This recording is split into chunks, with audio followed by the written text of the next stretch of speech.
Welcome back to the Common Sense Crypto channel, everyone. This is Rich making another video on XRP today, as usual. So wherever you are in this vast planet, I hope you're all having a nice day today. I have to start with this from Adam's XRP ledger before we discuss XRP. Unquestionable facts about XRP. 1. For many years, XRP has been utilized for cross-border payments and remittances, and it will remain so. As a matter of fact, Ripple continues to install rail after rail globally. Second, XRP encompasses far more than merely Ripple's operations. View hundreds or perhaps thousands of projects, including equities, asset tokenization, DeFi, NFTs, and real-world assets, utilizing XRP and building upon the XRP ledger. 3.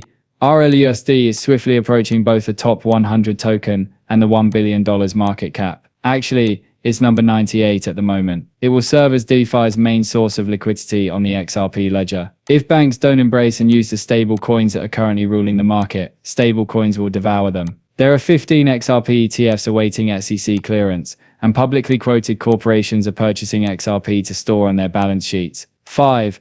XRP has the longest tenure in the top 10 outside of Bitcoin, the third highest market capitalization, L1, and one of the largest holder bases in all of cryptocurrency. It's here to stay. You know, XRP remained in the top 10 despite the Ripple vs SEC case. That demonstrates how resilient this cryptocurrency is. It's only going to become the most popular.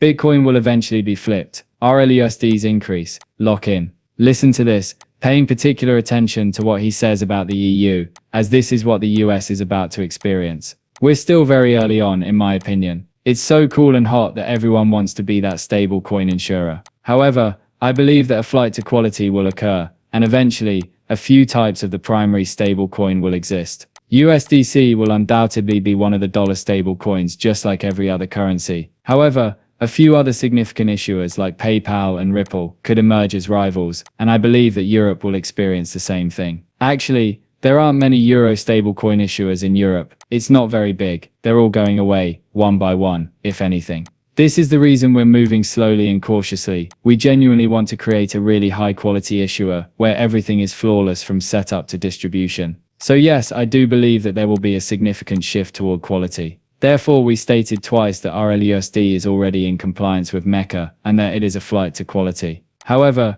note how he stated that the number of stable currency in the EU is decreasing. I believe that stable coins will experience a bottleneck. Following the implementation of rules in the United States, other nations will follow suit. The RLUSD will eventually overtake all other stable coins, and that individual will also be present at the 2025 Ripple swell. Since reward points represent an alternative payment option, companies like Amazon, Walmart, and others have expressed interest in developing their own stable currency for clients. Paul Davies of Bloomberg claims that credit cards may be in danger. This is the issue. Stable coins that are linked to buy now, pay later are essential. Otherwise, the amount of adoption that has been seen for credit cards will not be demonstrated. Individuals obtain credit cards in order to use them for purchases and then just pay their bills each month. The same thing will need to be in place for you. For a stable coin originating from Walmart or Amazon, that will undoubtedly occur over time, in my opinion. Stable coins, however, are lowering the price of credit cards. By eliminating the intermediary, they are lowering prices. Because of this, the emergence of stable coins will occur at the same time as widespread acceptance. As a digital asset investor noted, it appears that Eric Trump may have unintentionally spoken the purposefully silent passage aloud.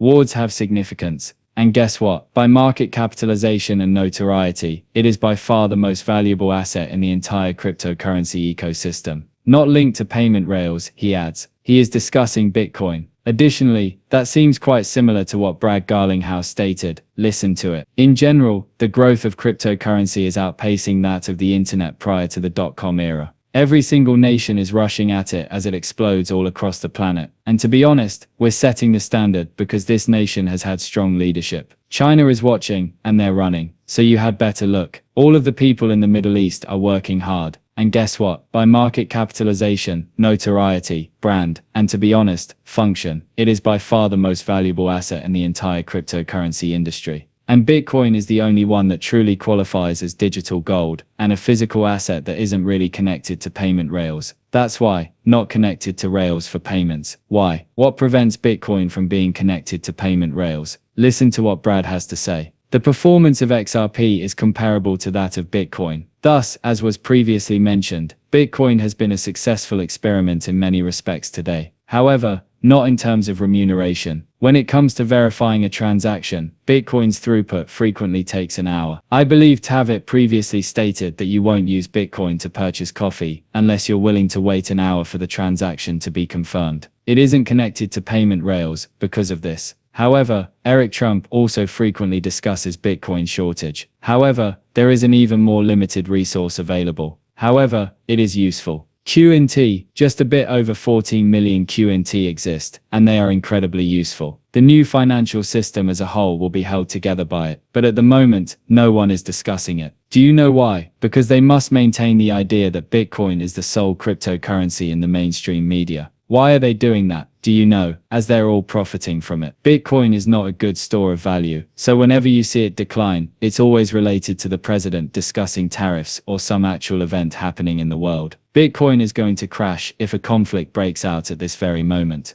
To be honest, QNT, I would like to see what XRP looks like if and when it separates from Bitcoin. That is not a store of value to me, because in my opinion, XRP will be a more valuable store than Bitcoin. Listen to Chris Larson's thoughts on stores of value. It's revolutionary enough just to think of it as a store of value. Many ask themselves, well, what is it used for? Alright, that's sufficient. Something that can communicate value without inflating in this world is a novel concept. Anytime someone asks, well, what's that bit about currency? For what purpose is it useful? You're like, are you serious? It's the fact that it is somewhat valued by the world. In any case, we are already aware of the basic value of these items. Furthermore, the majority of these cryptocurrencies with practical applications will prove to be more valuable assets than Bitcoin, since they can be used to simultaneously solve real-world issues. When XRP separates from Bitcoin, it won't crash like Bitcoin did, I promise you. It will be much more durable. The same is true for XLM. The same is true for XDC, as its value will remain constant.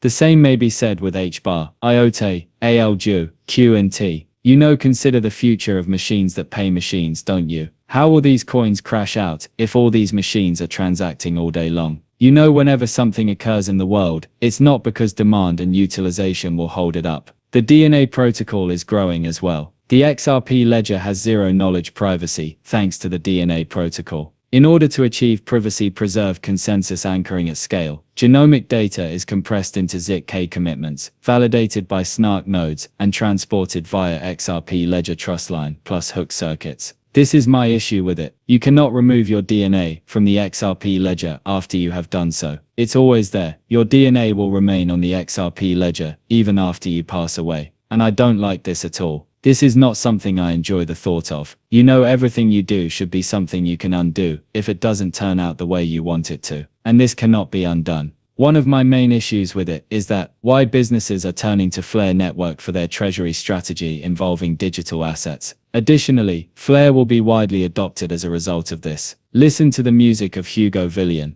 Vivo is undoubtedly one of the DAT firms, or digital asset treasury companies, that we see out there, but you guys are working on a specialized yield generation project. Are you able to discuss that? The ability to increase your ownership in the network, in this case XRP, is therefore one of the most crucial features of a DAT enterprise. To improve your position, you don't want to have to continually soliciting money. When the value of your equity exceeds the value of your net assets, you raise capital. Although there are several ways to go about it, most people have made offerings when their stock value exceeds their net asset value. However, if you have an asset that yields, you can also convert that income back into the currency of your choice. If you have